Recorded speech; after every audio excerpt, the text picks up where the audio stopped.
How we doing, mate? You all right? Good to you. Yeah, not too bad, not too bad. If you managed to sort stuff out now, then Just, mate, just about. I've got all this. I've got this thing here. If you can see it, can you turn around the camera? yeah. Yeah. If you look there, I've got a big set and a mask and gloves. I've got to blast the room. But I've been reading up on it, and it's saying like I can't stay in the house after I do it. So I'm not sure whether it's expecting me to stay for the night. So no, we'll see. But we'll be all right. It's a lot cleaner now, anyway. That's for sure. How Oh, are is you that doing? what? You're good? Yeah, good. Yeah. I don't know if you can see, but I've had to set up like a little podcast room in. Yeah, it looks smart to be fair. All right, isn't it? Yeah. Yeah, So well, you've done all right there. we've just done a football one as well, and Yeah, yeah, I think I feel like this sort of thing's going to be the future anyway. You know. no, 100%. Everything's gonna be online. To be fair, everything's gonna be social media in it. So Apparently, radio, podcast. Eddie Earn's doing like a press conference on Yeah, Zoom. he's doing like face-offs and stuff. He's going mad with it. Yeah, he had Harvey Davis and Anthony Fowler on there Yeah. the other day. To be fair, that would be interesting. What do you think about that one? So I think it's probably more convenient, isn't it? As in, Yeah, after this whole thing's ended, like, do you think that might be a thing that they do for convenience rather than having to fly to wherever and then come back and, do another one? I think so. I don't know. I don't think some fans would be happy. But I think they want to see it in person, don't they? But it could work when needed. I think that would be good. Be good to be fair. So how are you finding training and stuff? Are you just not? No, I'm training to be fair. I'm taking over. The only thing which I'm not enjoying is not being able to swim or bike as much. Because that's my main thing for cardio. I don't really enjoy the running. Me and my body and running don't really get on. They don't agree. So my knees and my lower back are under a little bit of pressure, but we keep it moving. Yeah. We just gotta get it in. I mean, everyone's in the same boat. So we gotta keep it moving. Push ups, sit ups, dips. Do what we can do. I've got a few items as well that I can use, a couple of kettlebells and stuff like that. So I think it's important at a time like this as well. We've got loads of time to train the mind as well, like not so much the body. So I think that's a big thing for me. Are you finding it hard to keep motivated? No. I think if you're finding it hard to stay motivated at a time like this, then I don't know. I think for me, I think it's easier to stay motivated because I've got the sport, I've got the profession and stuff like that.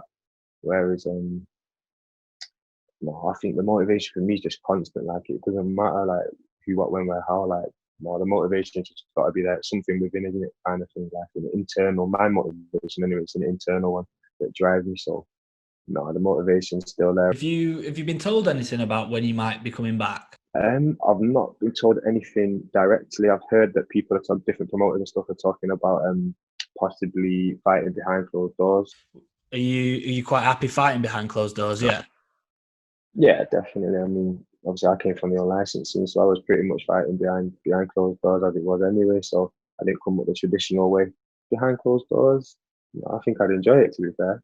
Like one on one, like just with your opponent, like no crowd, no outside interference, like just you and him. I think that'd be good. I think that'd be good, to be fair. How much of the crowd do you think actually influences a fight?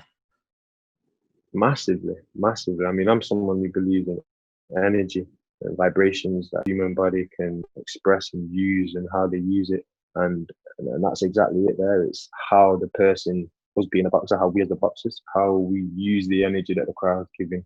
So don't get me wrong, like if a crowd could be giving off bad energy, they could be booing you, they could be hurling abuse at you, but if you channel that energy and channel all that negativity and turn it into a positive, you might as well be cheering for you because you just used the same energy they're giving off. You just used it, turned it around and using it against the opponent. And so there's loads of different ways. I think that's a mindset. I think it's how you built, how you built in the makeup. I think that would determine like how you use a situation like that in terms of like the crowd and stuff like that. Some people can get broken by the crowd. Some people can only win if the crowd's on the side. But I don't know. I just like to think I'm a bit more adaptable than that. I don't think it really matters about who, what, when, where, how. I just think we're in there to get the job done at the end of the day. So, the crowd, I think it has its ups, it has its downs, definitely. I think Eddie Hearn was talking the other day about how like Because Derek Chisora was supposed to fight Usyk, wasn't he? Yeah. That would have been a big fight. Yeah, and he was saying that fight just can't happen without a crowd because of the way Derek likes to fight, and he's a bit of a show. That's the thing. Yeah, exactly. That's the thing. I think like a lot of people perform to a crowd. I mean, I'm one of them. I perform to a crowd, but you also got to be able to have that switch. And that's when it comes back to talking about adaptability. You got to be able to adapt to your surroundings. Like Bruce Lee said, be like water. You got to be able to adapt. Get poured into a cup, you become the cup. Get poured into a vase, you become the vase. Like you just got to be able to adapt. So like, it's all well and good being able to perform to a crowd. That's a talent in itself, by the way. Not everyone can perform to a crowd. Some people go into a shell. But me, I like to think I'm adaptable, so I can perform to the crowd, but behind closed doors, I can still come up with my own energy and still raise my level and still turn that switch on to still get the desired result. So, it's an interesting one though for sure. Because Derek Chisora is one of them. Like, he feeds off the crowd big time. So if I was Derek Chisora, I'll tell you straight, I'm not fighting behind closed doors. I'm not having it. So yeah, no, that's a good point you brought up there. That's just a massive fight anyway. Like you don't want to see that really. Huge. Yeah, we want to see that live, man. We want to feel the atmosphere, definitely. Yeah. Are you pretty much like, do you train all year round basically? Are you like? I like to just stay fit. I'm always training. When I'm training, I'm a very, very hard worker. People, if you know me, they know like when I'm in the gym and when I'm training, I work relentless. Like my work ethic from a kid, it's been crazy. But I like to stay fit all year round. I'm pretty blessed with a good genetic makeup, so I don't really. My body really doesn't even allow me to get out of shape. Even if I tried, it'd be a struggle. It'd be harder for me to get out of shape than in shape, to be fair. So I'm blessed with a six pack. Don't really go anywhere no matter what happens. So no, we just keep ticking over. It's nothing major. Like I don't have to. The only thing I do is just raise the intensity a little bit. I won't really change anything that I do up. I just raise the intensity and raise the bar and just change my mindset more than anything. Well, before all this happened, I think the main thing that we knew you for was training with Fury, wasn't it? That was the last thing. Yeah. Wasn't it? Literally, yeah. Just coming off the back of that, was out there for like 6 weeks. For the Deontay Wilder competition, that was a hell of an experience, man. That was crazy. Just an amazing 6 weeks. Like getting to know him, just being in the ring, learning from him, just sharing the ring with him. And I think that's one thing I learned from him is that it's that inner belief. It's all about self-belief, and I think that's what separates him from a few of the others in the heavyweight division. I was going to ask that. What is it? Is it a mental thing or is it a physical thing? You think? Mental. Yeah. Mental, definitely mental. I just think Tyson. I think when it comes to self-belief, I think Tyson Fury believes in himself more than any other heavyweight in the world right now, to my knowledge, anyway. I'd say that for sure. I just don't think the guy don't doubt himself. I don't see doubt himself. It's just huge confidence. It's the aura that he surrounds himself with. It's that winning mindset, that killer instinct. So that is a special one for sure. That's definitely the sort of stuff he was saying leading up to that fight, he was going to knock him out. People thought he was either joking or bluffing, but that's just his mindset. That's like what he was saying then. Like it was so crazy what he was saying, but that was his. That's what he believed. Yeah. To watch the fight before it started, even when the bell went, I was just like, nah, he's not really going to like this. I didn't think he was going to dismantle him in that fashion. I thought he was going to win. I thought it would stop him late, but I thought it'd be a lot more problematic than that. 100%. I was with the influence of. I just thought, no. I thought he might get hit with a few big shots in the early rounds, especially with Wilder. I think Wilder's 16 stone for that fight, wasn't it? 16 and a half. I think he was the heaviest he'd been. He's got like cruiserweight speed though, with like heavyweight power. Like I thought he's gonna get him because it's just a law of averages. Like I don't think I've seen Wilder catch him flush. I think he caught him, but Fury rolled one, and that was actually like the only punch that I seen him land, which for me was just like flipping it. I was baffled by that. I can't lie. Do you think it was shock from Wilder? Yeah, I think even that there would have been a mindset. I think when the bell went, Fury just ran out and took centre ring. I think that's a big thing. Like unless you're very, very comfortable giving up centre ring and going on the back foot, it's a big thing. To get centre ring is a very, very, very big thing. in terms of like the mindset of being in a boxing ring. If your main thing's not fighting on the back foot, I'd suggest you get centre ring. Like that's for me personally. I'd say that. I mean, I'm a counter puncher. I like to think I can do it all, but I'm a counter puncher by trade. Like I like to go on the back foot. I like to dance around, pop the head off, and then take it off. But I think for Wilder, I think as soon as he found himself on the back foot, he knew what it was like. He knew he wasn't comfortable. And once you're out your comfort zone in the boxing ring, you can get very, very uncomfortable very quick. So, and I think that's what it did, and he just got beaten up. I thought something that was up with his balance, to be fair, but when that hit to the ear. Yeah, I think he was concussed. But it just on the top of the head, wasn't it? I think he was concussed from round 2, which is a not a good situation to be in. But I think these guys are. What was Tyson, 19 stone? He was, yeah, I think he was 19 and a half, 19 just over, wasn't he? So you got to think that's a 19 stone man beating on him. It wasn't like it was one shot. Like, you know what they say in boxing, it's the accumulative shots and that take the effect on the person's brain and just the beating. So I think his corner did 100% did the right thing. They saved him. They kept him to fight for another day. But Fury was just relentless. It's like at one point I thought, it's like you don't even want to get him out of there. Like, why do you not just go? Like, like me, I'm a ruthless finisher. Like, if I had him going like that, I'm getting him out of there within 5 seconds. He's going somewhere. Like, I have to get rid of him. Like, finish your dinner, we used to say. He's playing. Like, Tyson was just playing around with it. I think he was really like putting on the pain. I think he was just beating him up. There's like at points in that fight. No disrespect to Wilder, I think he's a hell of a fighter, hell of a champion. But there was points in that fight it just looked like a dad playing wrestling with his kid. That's what I swear to God. That's what it looked to me. That's what I was watching. I was just seeing like a little kid getting thrown about the ring. I thought, flipping it. Yeah, Tyson's a big guy though, man. That's what we forget as well. He's a big man. Like when I got in the ring, like, I'm a tall guy, but in terms of weight and size and just sheer manpower, it's man strength more so than anything. It's just it's crazy. Crazy. That's why I thought it was a bit mad when people were calling him pillow fists. It's like he's still a bloody 19 stone giant. Pillow fist, no. The thing is with boxing, this is like terminology, everything, like perception is everything. It's like how people perceive things and take things a different way. But he's just because he's not a one punch knockout artist, which he's not. He'll be the first to tell you that. I believe he's an honest person. You know what I'm saying? It don't come across like a guy who goes around thinking he's a KO artist, does he? But doesn't mean that you're not heavy-handed. Like, just because you're not a knockout artist, you can still have very heavy hands, and I can assure you, he hits hard. Like, he hits heavy. He's a concussive puncher. He's not a knockout artist, but he's a concussive puncher where he'll punish you and he'll break you down. And I think that's worse. Me personally, anyway, I think that's worse than a knockout artist because that's where the real damage takes place. So I think he's doing fine just where he's at anyway. I don't think he needs to work on anything else, innit? Definitely. What do you think happens in the third fight? And do you think they have a third fight? I don't know. I mean, I don't know. After the first fight, I was all for the second fight. I couldn't wait for a little controversy, which there actually was.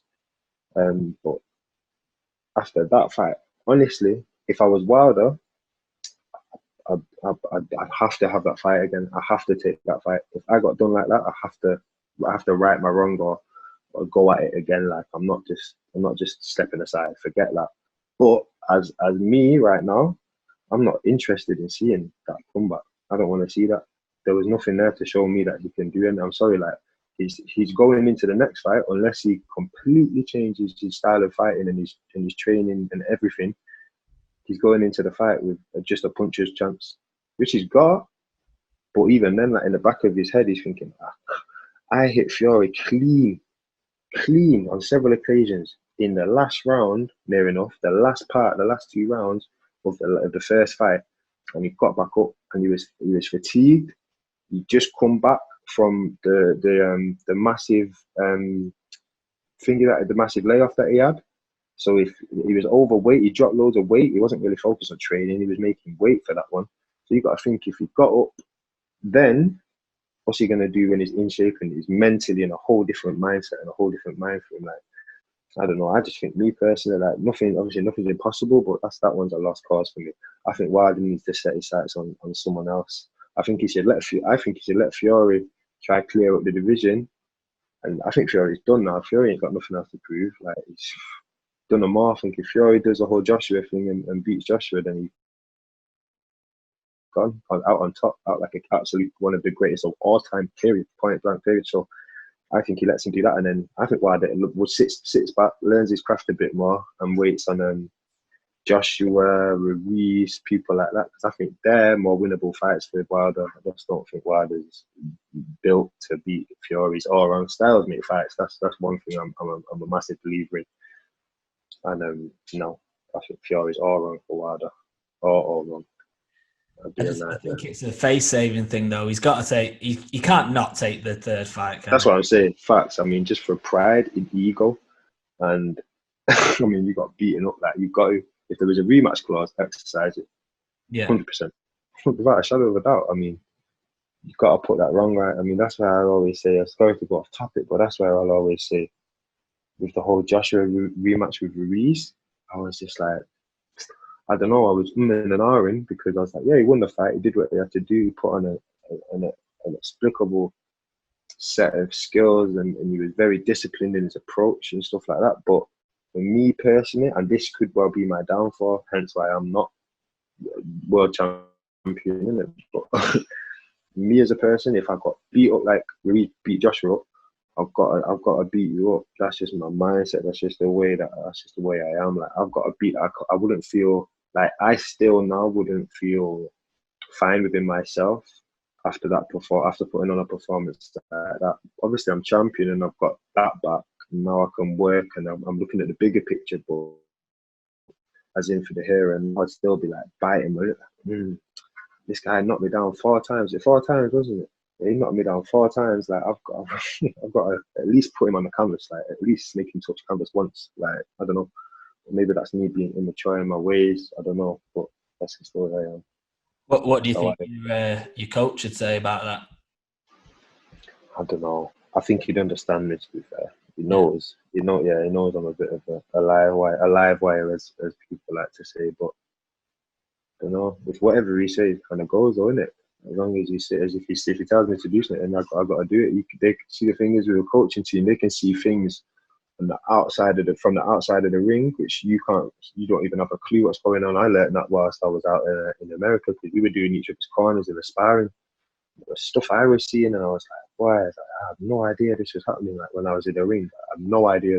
So it's a completely different view. So I think it is wise and to really listen to your corner and hear what they have to say. But in the heat of the battle, like stuff like that, it's a sticky one. I think that's where, like, being calm and remaining calm in the midst of anger and stuff like that is a massive skill to have. I mean, that's a big one. Just being able to stay relaxed intensity. I think that's the major key. No, man, it's tough. I can tell you that much, because if you get clipped or something like that, even in a little trade-off of a fight, you wanted to just hit the guy back, but now you got to go about your business, to step off and recompose yourself and stuff like that. So all tricks to the trade and stuff as well. But no. Well, you're 10-0, so you're doing something right, aren't you? Exactly. I'm doing something for right. We're getting there. We're enjoying the process as well, I guess.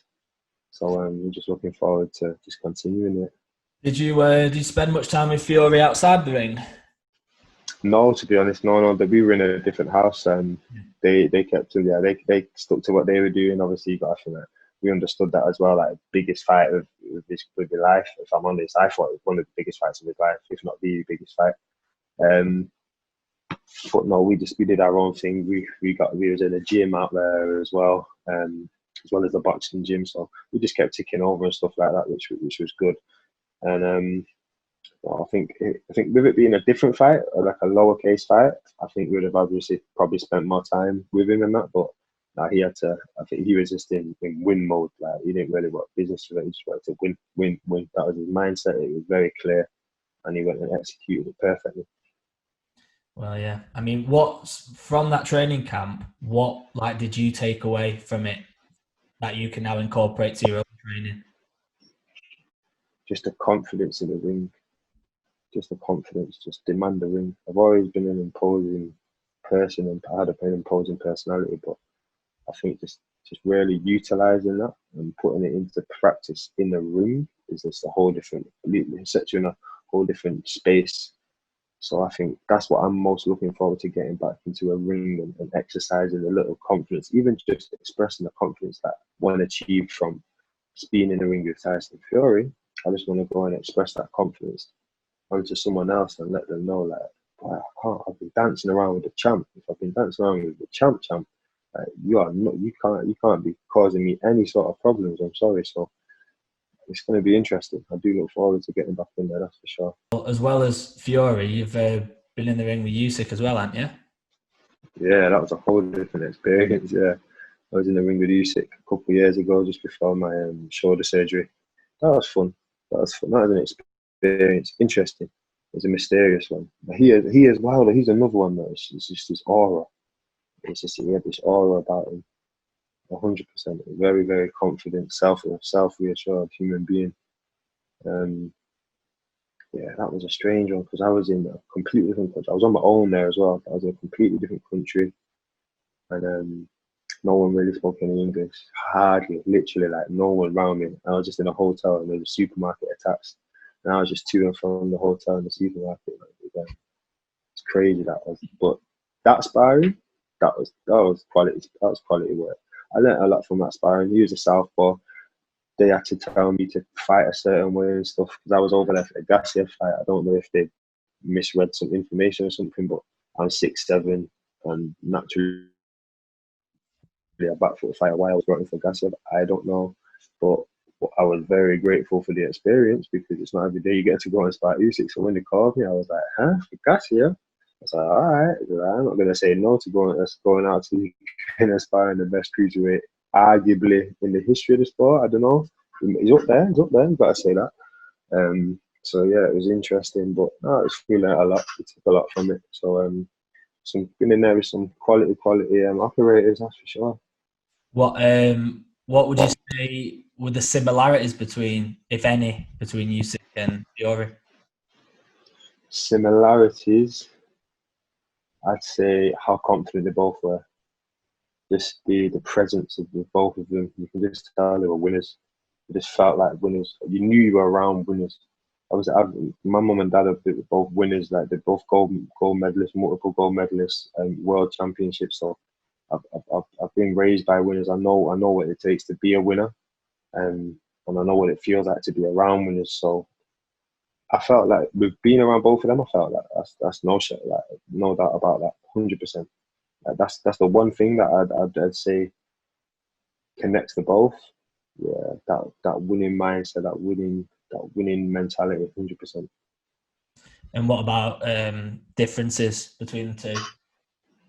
Differences. You know what? As well though, they're pretty similar. I can't lie, them two are pretty similar.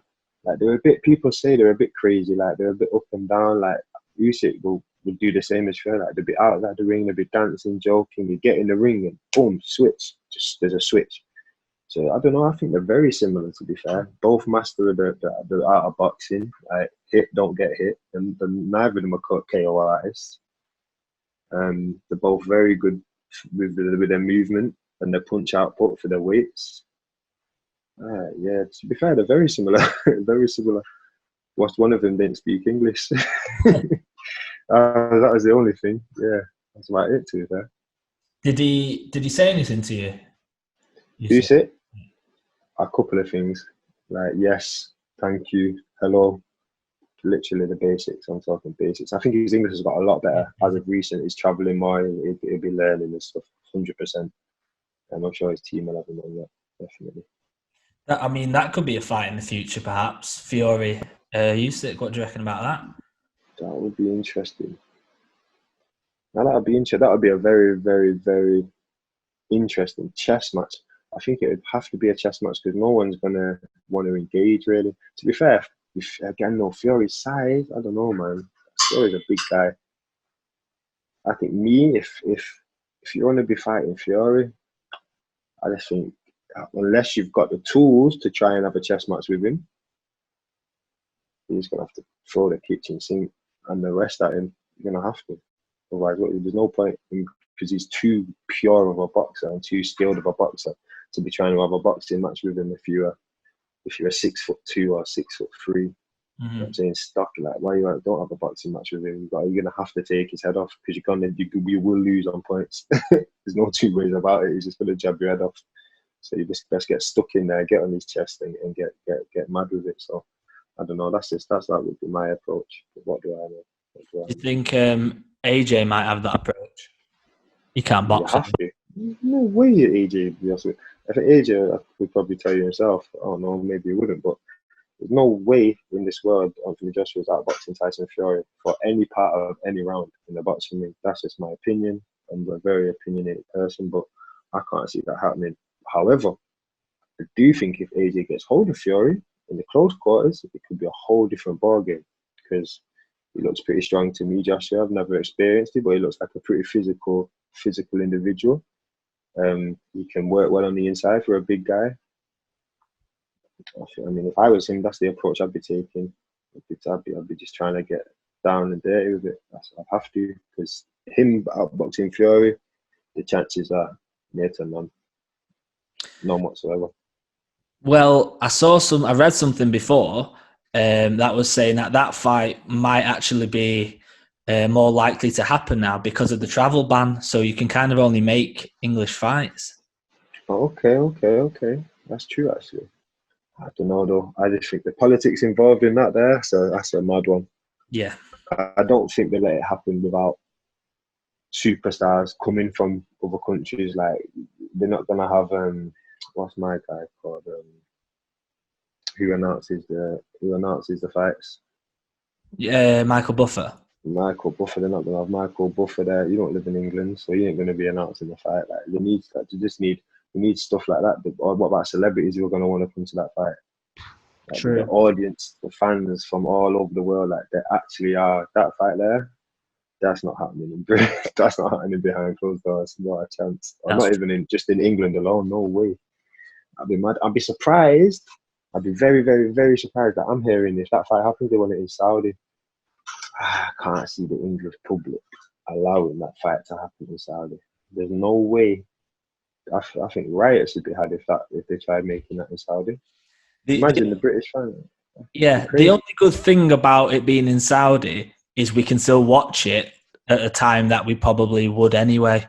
True. Yeah, the timing's all right. Yeah, you're not wrong there. That's true. But I don't know, man. I don't know. I think the British probably. Then again, Wembley isn't even big enough, so they ain't gonna get any bigger, can you really? So they'd have to do it. Yeah, well, listen, that would be a special fight. That's the fight, isn't it? Yeah, that's the fight. Now more than ever. If the Wilder Fury fight would have been a competitive one, I'd have still been like, no, I want to see that again. But it wasn't. I just think Joshua and Fury just need to get it on. For me personally, like the fights I want to see, and people like knock me for it, but the fight I want to see more than even, I think Joshua Fury is needed. But me personally, the fight I want is Joshua White rematch. That's me. Yeah. That's what I want. I honestly think that attracts more boxing fans than the Fury Joshua. I mean, Fury Joshua is like, I think more people know what's going to happen in the Fury Joshua one, or feel like they know what's going to happen in the Fury Joshua one. Like, Fury just going to find out boxing, more than likely. Joshua's just going to try and rough him up. That's what I'd be doing if I was him. Whereas the Dillian White v Joshua fight, I think that's up in the air. I think that's up for debate right now. I think that's a very, very, very, very competitive fight. The first fight was competitive, and Dillian's only got better and better and better. Joshua's improved in certain areas, but he's not changed drastically.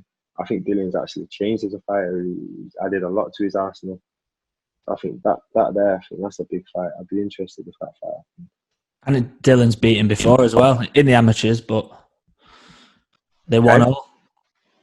Hey, sorry. I said Dylan's beaten before. It was in the amateurs. Exactly. So it's 1-1, isn't it? Really, to be fair. So they need to find one. They need to decide it. That's for sure. He deserves a big fight as well. He deserves a title, that's for sure. He just needs a world title shot. I'm not saying he deserves a world title, but he deserves a shot. Give the man his shot, let him go and get his world title. But give him his shot, man. Like, that's only fair, it's only right. Yeah, I get life isn't fair, but that's just a mess. That's just a mess. I don't understand it. But then again, I don't understand a lot in boxing. I understand the fighting though. That's what I'm good at. So I'll just stick to that and let everyone else sort out the business and stuff. Is that what you do? You just stay out of the politics? I try my best, but I've got a hell of a mouth on it. My mouth, man, always getting me in trouble. Trust me.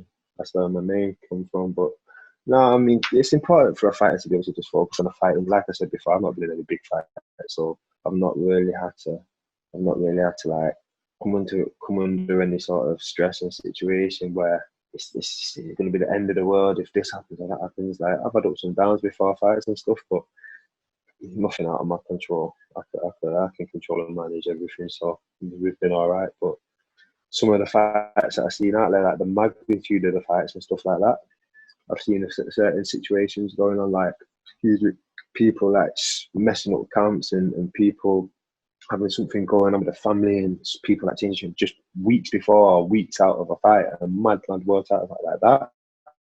That's going to take a strong individual and a strong mindset to try and manage that load there. So I think that different scenario, we'll cross that bridge if we get to it. It's a money thing as well, because you don't. Do you get your show money if the fight pulls out? I'm not sure. I think in the contracts, I think it's something like, as long as you've weighed in successfully, you get paid.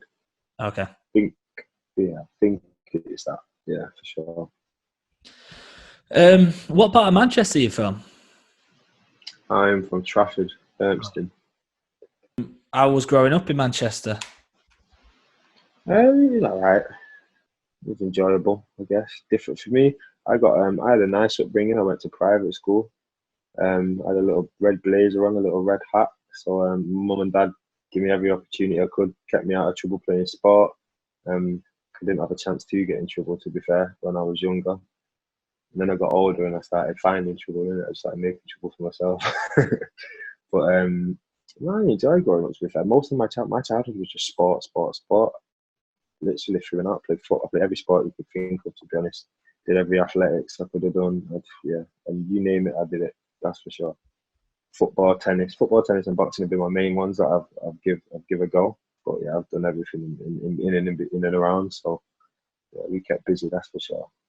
Manchester's a nice place, definitely a nice place. And Urmston itself was a beautiful place to go, especially in the area where I grew up. It was beautiful, nice big house, big garden, big playing area. We were truly blessed, so I enjoyed it. Yeah. Well, I heard that you could have been a pro at tennis. I was all right at tennis. I was good. I was talented. I was just physical. I was just specimen. I was a competitor. Actually gifted technically, but I made it. What I didn't have technically, I made up for it physically and mentally. So I just wish I had the mindset I do now back then, and I'd have been a different animal on the tennis court, to be fair. Looking back anyway, but that was one of those sports though where I just had to be real with myself and just accept that. Listen, that's not. It's not gonna. I want to be the best. So, I want to be the best at what I do, and we're going to be the best at that. No, and I have to just make that cutthroat decision. So it is what it is. Still love it. Still play it, but it's not the chosen path. The gods have spoken, as I say. So where does the mindset come then to actually want to get in a ring and fight? Because it sounds like you had a lot of other options. Yeah, I don't know. I think boxing found me. I think I went through a where I had a gap year. I think I was gutted after tennis didn't work out, to be fair. I went through a bad few years, to be fair, when tennis didn't work out. I wanted to go American uni. That was my dream. Wasn't able to make that happen. I think that was more through a fault of my own, to be fair. I feel like I could have just been more proactive about the situation and stuff like that. But, we keep it moving, everything for a reason. Sometimes that phrase there just gets flung about. But like they say, I won't be here now. I'm in an all right position, better than a lot of other people out there. So I'm blessed for that and I'm thankful for that. But with boxing was one of them. I just started boxing at the time just to make money. Could have called it a part-time job for me. I knew I was athletic. I knew how to throw my fist and I knew how to not get hit. I had good reactions. So you can say I was a natural athlete. I could change from sport to sport. I was blessed with that capability. But the more and more I was doing it, I remember getting told, like, oh, you can do good at this. Like, you can make something of this. And I was just like, all right, let me go to a gym and see what's what. And I started doing even better fights, getting better and better, and got picked up along the way. And ended up in in some good gyms around some good people, and we got it started. I remember the fight which actually got me into the gym though was the Mayweather Hatton. That was it. That's when I sat down at 4 or 5 in the morning. And I was like, nah, I want to be that guy. I want to be where he is. I want to be part of one of the biggest things going on in the world. Like Mayweather at the time was crazy. The way he sold the fight, he was a genius. Like, he attracted a whole new generation, a whole new crowd to the sport of boxing, which we got to be grateful for. We got to be thankful for. I think he took boxing to a whole other level. That's why when they talk about greats, it's like, how did you transcend the sport? How did you change it? I think Mayweather did that without a shadow of a doubt. Well, but you didn't actually. You fighting in MMA before boxing, though, didn't you? I was doing everything. To be fair, my first ever fight was boxing. I did a few, but like I said, I wasn't strictly in any sort of line. I was just fighting. I was just getting paid. So I was doing boxing. I was doing MMA. I was doing kickboxing, K1, stuff like that. It was crazy, to be fair. It was mad. Like, I was doing it all. Sometimes I had 3 fights in one weekend. I remember that once. Yeah, it was mad. Was that like a tournament? Fights. No. I had tournaments, prize fighters, like, but that's normal. We do that. But these are 3 different fights: boxing fight, and then went to an MMA fight, and then finished with a boxing fight. Yeah, it was nuts. 1-2, lost 1. Which one did you lose? I'll give you a guess. MMA. It's a very good guess. I got flung around like a rag doll. I got threw around like a little boy. That's how, trust me. I had some terrible experiences in MMA. MMA, that's why I give MMA fighters, give them the utmost respect. Because their discipline is, it's level, I'm going to say this, I just think it is. I think it's levels above a boxer's discipline. Like, you got to think these guys are trying to be trained and trying to master, but I'd hope they're trying to master like 6 different disciplines. Like, you got, I don't know how many, I'm not an MMA expert by any stretch of the imagination, but you got hands for the boxing, you got legs for the kickboxing or Thai boxing, elbows means you got wrestling, you got jiu-jitsu. Like, I'm just thinking, bro, I'm just trying to work out 2 hands here. These guys are messing around with God knows what, so I give them the utmost respect, because the way I got treated in the cage sometimes was crazy. I mean, now I'm a bit more trained as an all-round combat athlete, so I think if I got in a cage now against a cage fighter, it's still going to be a sticky one, but I'd be a lot more like aware of like setting traps and stuff like that. Just more like mental stuff. But still, if you're in there with an equally matched cage fighter as you are a boxer, I think if you get in a cage anyway, you're going to get twisted up unless you catch them coming in or something. But you have to catch them good, boy. I can't lie, MMA fighters are tough. If an MMA fighter gets hold of you, it's game over. They're just well trained and stuff like that, and that's what was happening with me. They knew I was good with my hands, so they were just taking me down and throwing me about, which was fun sometimes. But how did you get to fighting 3 fights in one weekend? Just talk me through that. I was the away fighter. I just used to get phone calls. I was pretty well known on the circuit. I just used to get phone calls. It's like, or messages, sometimes a week before, sometimes 2 days before, sometimes on the day. Can you fight? Or need you here? Can you get here? And that was it. I remember just getting the calls all pretty much consecutively, and I was fighting 3 different fights, and they were all pretty close as well, to be fair, all within each other, so it wasn't too bad. One of them was in Ireland, one of them was in Eccles, and then one of them was in Bolton. Okay. Yeah, so it was all, I mean, not close, but close enough to be travelling anyway. So it was good fun, man. Those were the good old days. Nothing mattered. No pressure. I had no pressure whatsoever, man. I like pressure as well, but at the time, I did not care. Like, the pressure was not getting hit in my face, so I didn't have to go back to my mum and dad with a black eye. Because when I first started, I didn't even tell them that I was boxing. And I was fighting. I didn't even tell them. They knew I was training and stuff, but I didn't tell them I was fighting. I ain't trying to tell my mum and dad that yet. Wait till I'm good enough. Like, these are 2 world champions, what I'm saying. So it's a weird one. And obviously, I was just coming out off the back of quitting a sport, which I really, really loved, which they put loads and loads and loads of time, money, effort, like everything they put into me. So that was a tough one for me. Like, part of me felt like, did I let them down and stuff like that? I don't know. I think that'll get answered later down the line. I'll have that conversation with myself. Oh, I think if I let anyone down, I'll let myself down. But listen, we live and we learn. I'm here now. I'm breathing. Can't complain. I thought that was interesting what you just said. You didn't want to tell your mum and dad because that you were fighting, and I thought you were going to say, because usually parents might not want their kids to do that, but your reason is because you weren't good enough yet, and those two are world champions. So feel pressure then, yeah. And you still feel pressure? I think so, yeah. No, I mean, I still feel like there is a pressure. There's an element of pressure, not put on me by them, but I'd say I put that pressure on myself. Like, I've got to come up with the goods. Like, I've got to produce. Like, look at the stock that I come from.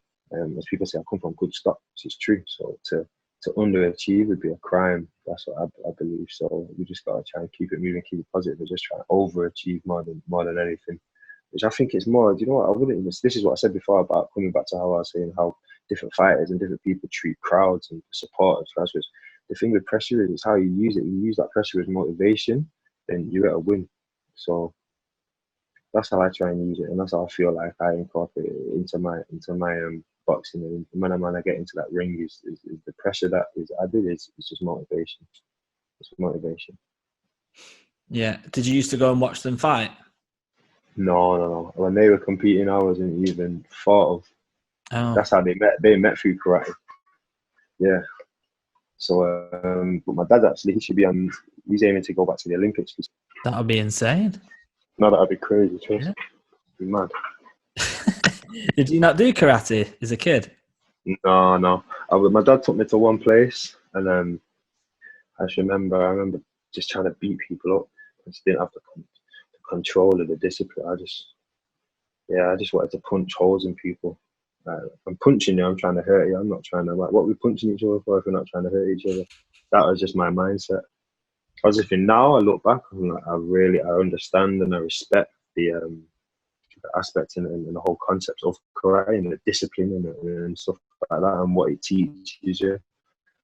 And having control is actually everything, and that's actually the bit in my boxing now, which I'd say me being self-criticizing myself, I'd say that's the bit that I lack now, is having that control and that being relaxed. I'm still some instinct which sometimes gets the best of me. I just want to take the person's head off, but that's just the way I am. It could be the making of me, could be the breaking of me. Who knows? There's only one way to find out. So it's an interesting one, man. But no, I don't know. Karate wasn't for me. I remember it taught me that. I just remember that it wasn't good. It wasn't good. How many fights do you want this year? This year, well, originally I wanted 4 minimum. That's not going to happen. So, I mean, I think everyone would be lucky if we got 1 fight this year, depending on who. I don't know how it's all going to work. Maybe 2. I think if you're lucky, you'll get 2. If you're in a position like me, anyway, up and coming prospect, I could potentially get 2. I think the bigger fighters, they'll be getting 1 if they're lucky.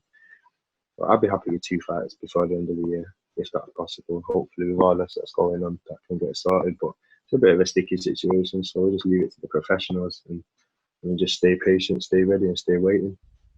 Because I see it the other way. I feel like when we get the go ahead to go back, they're going to want to cram in as many fights as possible, because some people will be contracted to a certain amount of fights a year and that sort of thing anyway. No, but see, that's the thing, though. Contracts should have been frozen because it's out of their hands. So, yeah, that's what I mean. Okay.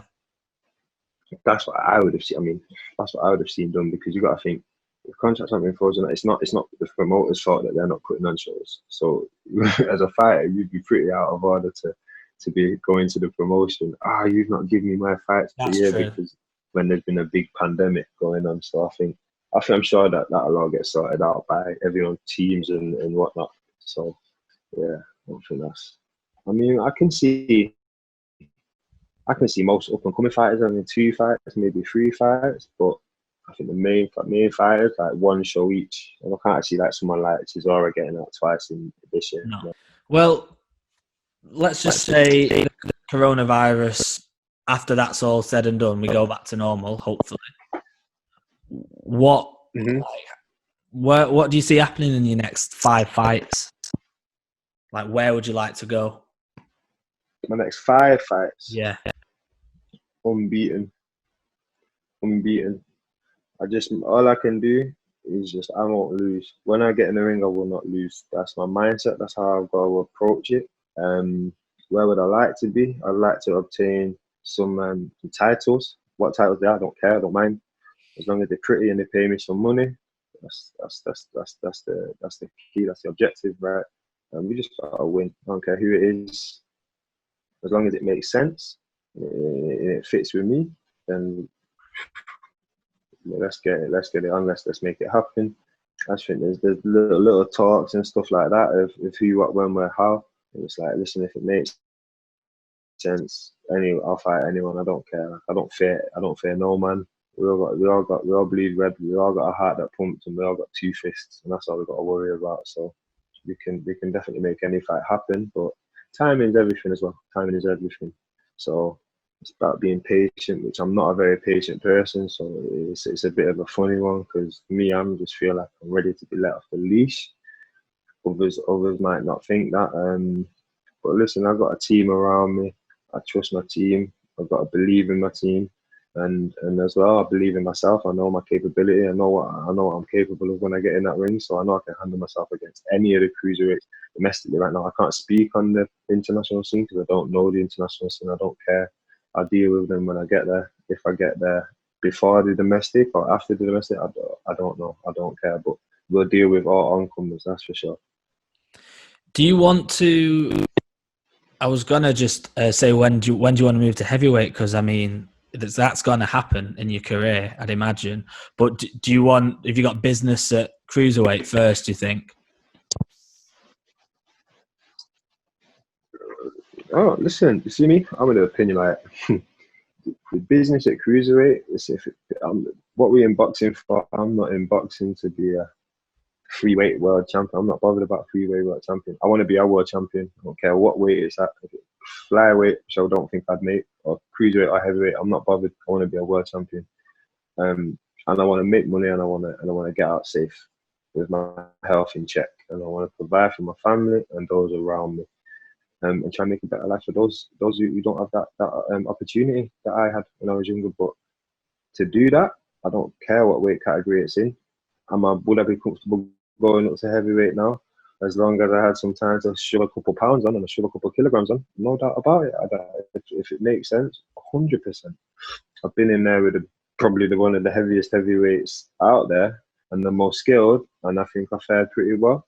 You got to think I'm 15 stone, 15 and a half max, and I've got power, I've got the speed, so heavyweight won't be a problem. I think when I'm naturally going to heavyweight, it'd be ideal, but it won't be a problem me fighting at 16 stone, 16 and a half stone. We've got to think what did Wilder fight at? 16 stone, 15 and a half stone for some of his fights. So, listen, it can be done. There's no excuse, but it's all about follow the money, innit? Everyone's following the money right now. Go pubbing out, think, or go pub Berry and have a fight if you just want to fight.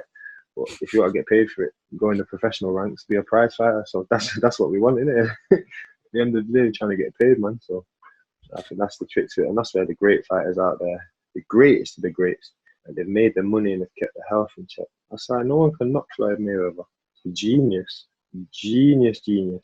Even Ali, with me, say he's the greatest of all time. All around, in and out, inside the ring, outside the ring, mentally, physically, all of that. He's the greatest of all time. But with Ali, he let himself get punished too much. That's what I think. He came back too many times. He had fights he shouldn't have had. He just took too much punishment, and I think that's what led him to where he unfortunately ended up. But I just think that even other fighters, there's loads of fighters who keep coming back. Like Roy Jones Jr.